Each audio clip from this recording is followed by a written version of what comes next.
Student, তোমরা যারা ক্যালকাটা ইউনিভার্সিটির আন্ডারে প্রথম সেমিস্টারের ছাত্রছাত্রী আছো, এখন তোমাদের হিস্ট্রি জেনারেল অর্থাৎ ইতিহাসের পাস কোর্সের ক্লাস আছে। আজকের ক্লাসে তোমাদের 15 নম্বরের একটা গুরুত্বপূর্ণ বড় প্রশ্নের উত্তর নিয়ে আলোচনা করব। প্রশ্নটা হচ্ছে, ভারতবর্ষে নব্যপ্রস্তর যুগ সম্পর্কে আলোচনা করো বা নব্যপ্রস্তর যুগের বৈশিষ্ট্য আলোচনা করো। এই প্রশ্নটা তোমাদের জন্য খুবই গুরুত্বপূর্ণ। প্রথমে খুব সংক্ষেপে বিষয়বস্তুটা তোমাদের বলে দেব, তারপরে প্রশ্নের উত্তর অর্থাৎ নোটসটা নিয়ে আলোচনা করব।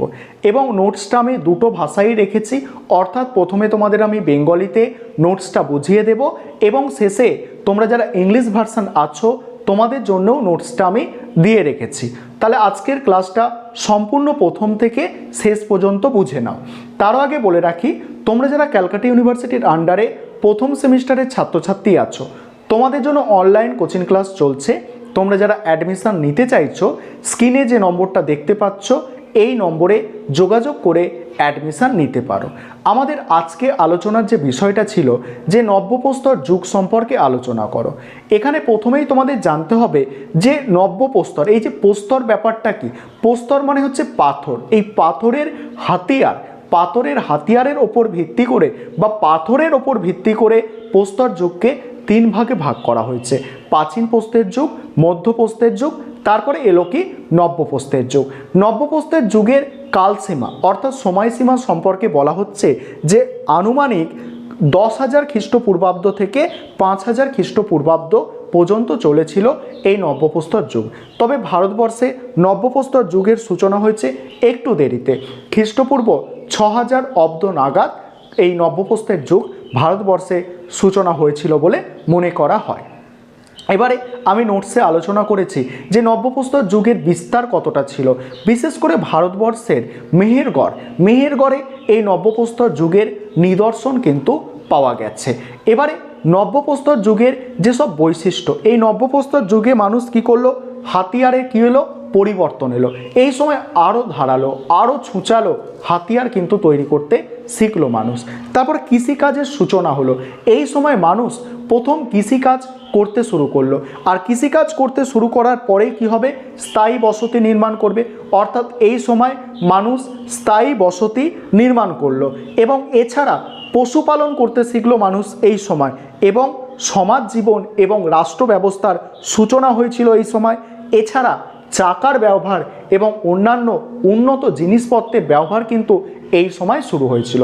এবারে তোমরা প্রশ্নের উত্তর অর্থাৎ নোটসটা বুঝে নাও এবং যেসব ছাত্রছাত্রীরা অ্যাডমিশান নিতে চাইছো তোমরা স্ক্রিনে যে নম্বরটা দেখতে পাচ্ছ এই নম্বরে যোগাযোগ করে অ্যাডমিশান নিতে পারো। এবারে তোমরা প্রশ্নের উত্তরটা বুঝে নাও। প্রশ্নটা ছিল, ভারতবর্ষে নব্যপ্রস্তর যুগ সম্পর্কে আলোচনা করো। প্রথমে তোমাদের ভূমিকা লিখতে হবে। সেখানে যেটা লিখবে দেখো, মধ্যপ্রস্তর যুগের পরবর্তী নব্যপ্রস্তর যুগের কালসীমা হলো আনুমানিক খ্রিস্টপূর্ব 10,000 থেকে খ্রিস্টপূর্ব 10,000 থেকে খ্রিস্টপূর্ব 5,000 অব্দ। তবে ভারতে এই যুগের সূচনা হয় দেরিতে, 6,000 খ্রিস্টপূর্বাব্দে।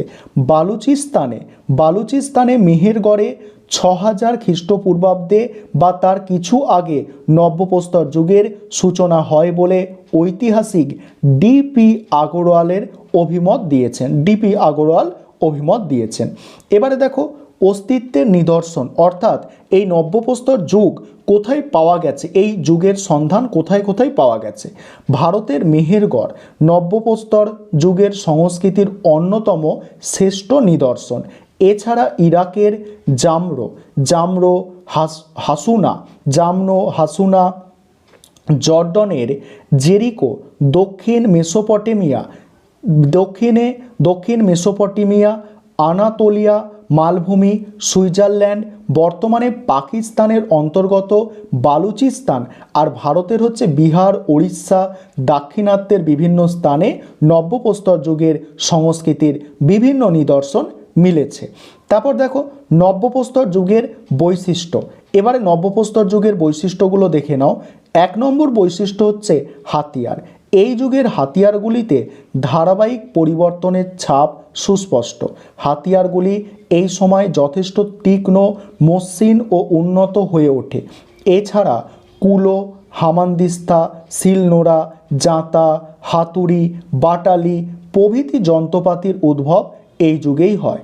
এই যুগে প্রাচীন প্রস্তর যুগের হাতকুঠারের অভাবনীয় উন্নতি ঘটে। এই সময় কুঠারের সামনের দিকটা অনেক বেশি তীক্ষ্ণ এবং কাঠের হাতলযুক্ত হয়। জনসংখ্যা বৃদ্ধির সঙ্গে সঙ্গে কৃষিকাজ ও পশু শিকারের জন্য উন্নত হাতিয়ারের প্রয়োজনীয়তাও বৃদ্ধি পায়। দ্বিতীয় বৈশিষ্ট্য হচ্ছে কৃষির সূচনা, অর্থাৎ কৃষিকাজের সূচনা। দেখো এখানে কি বলা হচ্ছে, নব্যপ্রস্তর যুগের মানুষ কৃষিকাজের কৌশল আবিষ্কার করে এবং স্থায়ীভাবে এক জায়গায় বসবাস শুরু করে।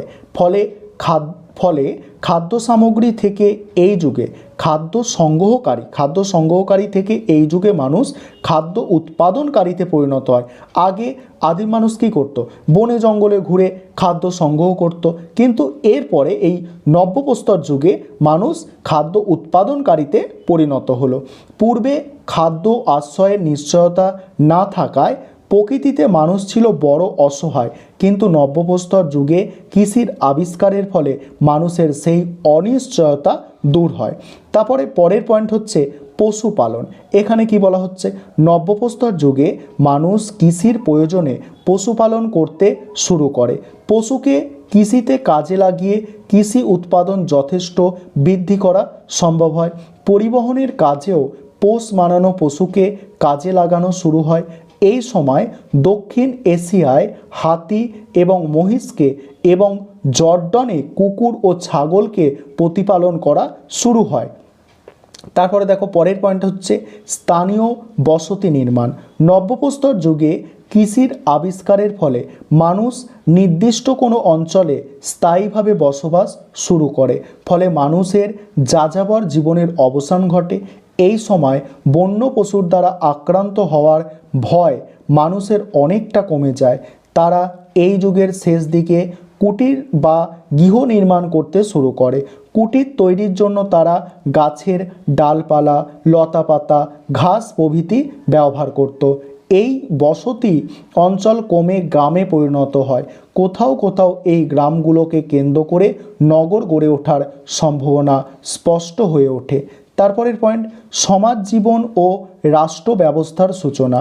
নব্যপ্রস্তর যুগে সংঘবদ্ধ জীবন আবশ্যিক হয়ে পড়েছিল, কারণ কৃষিকাজ ও পশুপালন সংঘবদ্ধভাবে অর্থাৎ অনেকজন লাগবে এই কৃষিকাজ করতে গেলে। পৃথিবীর প্রাচীনতম সামাজিক সংগঠন হচ্ছে পরিবার। আর কৃষিভিত্তিক সামাজিক অর্থনৈতিক জীবন টিকিয়ে রাখার জন্য সমাজে চালু হয় শ্রম বিভাজন। নারী ও পুরুষেরা নিজেদের মধ্যে শ্রম ভাগ করে নিতে শুরু করে। নগর সভ্যতা গড়ে ওঠার পূর্বে পৃথিবীতে রাষ্ট্রীয় কাঠামো প্রতিষ্ঠার কোনো প্রমাণ পাওয়া যায় না। পূর্বে মানুষের যাযাবর বৃত্তির জন্য কোনো গোষ্ঠীর নেতার পদটি সর্বদা স্বল্পস্থায়ী হতো, কিন্তু নব্যপ্রস্তর যুগে মানুষের যাযাবর জীবন ছেড়ে নির্দিষ্ট অঞ্চলে স্থায়ীভাবে বসতি গড়ে তুললে কোনো গোষ্ঠীর নেতা বা দলপতির পদটি স্থায়িত্ব লাভ করে। উর্বর কৃষিজমি দখল ও অন্যান্য কারণে বিভিন্ন গোষ্ঠীদের মধ্যে সংঘর্ষ হতো। সংঘর্ষে জয়লাভের প্রয়োজনে দলনেতারা তাদের গোষ্ঠীর ওপরে বিভিন্ন নিয়মকানুন চাপিয়ে দিতেন। এইভাবে একটি প্রশাসনিক পরিকাঠামো গড়ে উঠেছিল। নব্যপ্রস্তর যুগেই রাষ্ট্র ব্যবস্থা গড়ে ওঠার একটি পটভূমি তৈরি হয়েছিল বলে ঐতিহাসিকরা মনে করে থাকেন। তারপরে দেখো চাকার ব্যবহার ও অন্যান্য অগ্রগতি। কৃষির আবিষ্কারের ফলে নব্যপ্রস্তর যুগে মানুষ পর্যাপ্ত খাদ্য সংস্থান করতে সক্ষম হলে তাদের খাদ্যের জন্য আর বিশেষ চিন্তা করতে হতো না। এর ফলে অবসরকালে মানুষ নিজেদের চিন্তা শক্তিকে কাজে লাগিয়ে বিভিন্ন দিকের অগ্রগতির সুযোগ পায়। আর এই সময় মানুষ আগুনের নানাবিধ ব্যবহার তারপরে দেখো চাকার আবিষ্কার, আগুনের নানাবিধ ব্যবহার, চাকার আবিষ্কার, মৃৎশিল্প, যানবাহন তৈরি, নৌকার পাল লাগানো, তারপর গৃহ নির্মাণ, পাথর সাজিয়ে নানা রকম সমাধি নির্মাণ প্রভৃতি করতে শেখে। আর এগুলো এত না মনে থাকলে দু একটা বললেও চলবে। এই যুগের শেষের দিকে মানুষ ধাতুর ব্যবহার করতে শেখে। এক কথায় অন্যান্য প্রস্তর যুগের তুলনায় নব্যপ্রস্তর যুগের অগ্রগতি ও প্রাপ্তি ছিল অনেক বেশি। নব্যপ্রস্তর যুগের এই অভাবনীয় অগ্রগতি লক্ষ্য করে গবেষক গর্ডন চাইল্ড একে নব্যপ্রস্তর যুগের বিপ্লব বলে অভিহিত করেছেন। তারপর কি বলা হচ্ছে উপসংহারে, দেখো যে বর্তমানে সভ্যতাকে আমরা জ্ঞান, শিল্প, বাণিজ্য, প্রযুক্তি এইসবের মাপকাঠি যেমন করে সংজ্ঞায়িত করি, তার যাত্রা শুরু হয়েছিল এই নব্যপ্রস্তর যুগের হাত ধরে। অর্থাৎ এই বর্তমানে যে জ্ঞান, শিল্প, তারপরে বাণিজ্য, এইসব যে মানে বর্তমানে দেখা যায়, এইগুলো কিন্তু শুরু হয়েছিল সেই নব্যপ্রস্তর যুগের সময় থেকে। এবারে তোমরা যারা ইংলিশ ভার্সানের স্টুডেন্ট আছো, তোমরাও নোটসটা দেখে নাও, তোমাদের নোটসটা দেখিয়ে দিচ্ছি। আর তোমরাও চাইলে অ্যাডমিশান নিতে পারো। বেঙ্গলিতে বিষয়বস্তুটাকে ব্যাখ্যা করে দেওয়া হবে, তারপরে তোমাদের নোটসটা কিন্তু তোমরা দুটো ভাষাতেই পাবে, তাই বিশেষ কিছু অসুবিধা হবে না। তোমরা যারা ইংলিশ ভার্সানের স্টুডেন্ট আছো, তোমরাও চাইলে অ্যাডমিশান নিতে পারো। আর পরীক্ষার তো বেশি বাকি নেই, জানুয়ারি মাসে তোমাদের পরীক্ষা, তাই তোমরা কিন্তু খুব ভালো করে এখন থেকে পড়াশোনা শুরু করে দাও। আর দেরি করলে কিন্তু সমস্যা হবে, তাই এখন থেকে খুব ভালো করে তোমরা পড়াশোনা শুরু করে দাও। তোমাদের ইংলিশে নোটসটা দেখিয়ে দিলাম, দেখে নিলে।